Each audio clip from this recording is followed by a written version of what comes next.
Cup மட்டும் use பண்ணி இந்த மாதிரி ஸ்பான்ஜியான கேக் நீங்களும் பண்ணலான்னு சொன்னால் நம்புவீங்களா? அட ஆமாங்க. இன்றைக்கி வந்து ஹெல்த்தியாக வந்து பீட்ரூட் யூஸ் பண்ணி பீட்ரூட் கேக் தான் பண்ண போகிறோம். வீடியோக்குள்ளே போகிறதுக்கு முன்னாடி நம்ம சேனலை சப்ஸ்கிரைப் பண்ணிட்டு வீடியோக்கு லைக் பண்ணிடுங்க. ஃபஸ்ட்டு ஒரு மிக்ஸி ஜார் எடுத்துக்கோங்க. அதில் வந்து 1 கப் சுகர் போட்டு நல்லா ஃபைன் பவுடராக வந்து அரைச்சிக்கோங்க. இன்றைக்கி வந்து பார்த்திங்கன்னா நான் வந்து 1/2 கப் வந்து ஒயிட் சுகரும் மீதி 1/2 கப் வந்து நாட்டு சர்க்கரையும் ஆட் பண்ணி நல்லா ஃபைன் பவுடராக வந்து நான் அரைச்சி எகைன் அந்த கப்லேயே வந்து நான் எடுத்து வச்சிடுறேன்.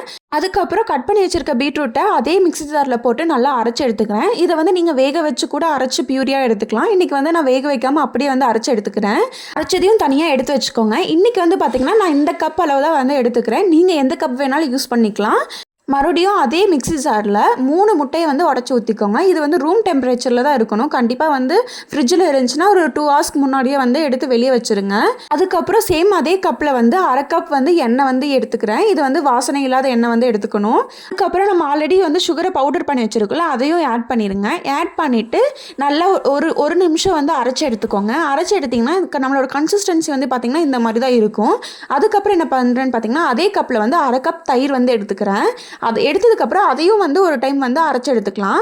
அதுக்கப்புறம் நம்ம வந்து ஆல்ரெடி அரைச்சி வச்சுருக்கோம் இல்லைங்களா பீட்ரூட், அதையும் வந்து ஒரு டைம் போட்டு அரைச்சிக்கிறேன். இது வந்து ரொம்ப நேரம் நீங்கள் வந்து அரைக்கக்கூடாது. ஜஸ்ட் 1 நிமிஷம் இல்லை 1 நிமிஷத்துக்கு கம்மியாக 30 செகண்ட்ஸ் அந்த மாதிரி மட்டும் அரைச்சா போதும். இப்போ அரைச்சிக்கிறது வந்து வேறு பவுலில் மாற்றிட்டு அதே கப்பில் 1/2 கப் கோதுமை எடுத்துக்கிறேன். கோதுமைக்கு பதிலாக நீங்கள் ராகி மைதா எது வேணாலும் யூஸ் பண்ணிக்கலாம். 1 டீஸ்பூன் பேக்கிங் பவுடர் எடுத்துக்கிறேன். 1/2 டீஸ்பூன் பேக்கிங் சோடா எடுத்துக்கிறேன். 1 பிஞ்ச் அதாவது 1/4 ஸ்பூன் வந்து சால்ட் எடுத்துக்கிறேன். அது ஆட் பண்ணிவிட்டு இப்போ வந்து நம்ம மிக்ஸ் பண்ண போகிறோம். மிக்ஸ் பண்ணுறது வந்து பார்த்திங்கன்னா ஓவராலாக பண்ணாமல் இந்த மாதிரி சென்டர்லேருந்து பண்ணுங்கள். இப்படி பண்ணும்போது எந்த லம்ஸும் இல்லாமல் சீக்கிரமாக வந்து மிக்ஸ் ஆயிரும். உங்களுக்கு இப்படி பண்ணுறதும் கஷ்டமாக இருக்குன்னு நினச்சிங்கன்னா நம்ம வந்து ஜாரில் வந்து இது எல்லாமே போட்டு அரைச்சோம் இல்லையா, அதுலேயே வந்து இந்த மாவு எல்லாத்தையும் போட்டு அதே மாதிரி அரைச்சிடுங்க. அரைச்சி எடுக்கும்போது நமக்கு இந்த மாதிரி நல்ல திக் பேட்டர் கிடைக்கும். அந்த மாவெல்லாம் எதுவுமே இல்லாமல் நல்லா வந்து அரைச்சி எடுத்துக்கோங்க. நீங்கள் கலக்கிறதா இருந்தாலும் நல்லா வந்து கலக்கி எடுத்துக்கோங்க. அதுக்கப்புறம் நான் என்ன பண்ணுறேன்னு பார்த்தீங்கன்னா இந்த மாதிரி மோல்டு எடுத்துக்கிறேன். இன்கேஸ் உங்ககிட்ட இந்த மாதிரி மோல்டு எதுவும் இல்லைன்னா டிஃபன் பாக்ஸ் கூட எடுத்துக்கலாம். அதுக்கப்புறம் அதில் வந்து லைட்டாக எண்ணெய் இது பண்ணிட்டு கோதுமை மாவு போட்டு அதை வந்து டஸ்டிங் பண்ணிக்கிறேன். அதுக்கப்புறம் நம்மளோட கேக் பேட்டரை வந்து அரை இது இருக்கிற மாதிரி ஊற்றிக்கிறேன். ஊற்றிட்டு நல்லா வந்து தட்டினீங்கன்னா அந்த ஏர் பபிள்ஸ் எல்லாம் வந்து ரிலீஸ் ஆகும்.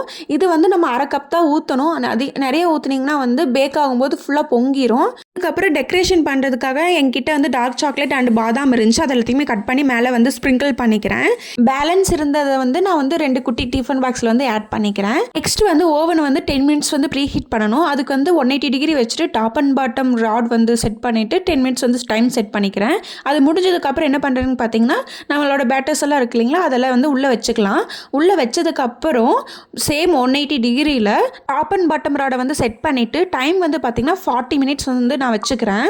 30 மினிட்ஸ் ஆனதுக்கப்புறம் நான் வந்து ஒன்ஸ் வந்து ஓப்பன் பண்ணி பார்த்தேன். டூத் பிக் யூஸ் பண்ணி நம்ம உள்ளே குத்தி பார்த்தோன்னா அது ஒட்டாமல் வந்துச்சுன்னா அது வெந்துச்சுன்னு அர்த்தம். எனக்கு வந்து 30 மினிட்ஸ்லேயே வந்து வெந்துருச்சு.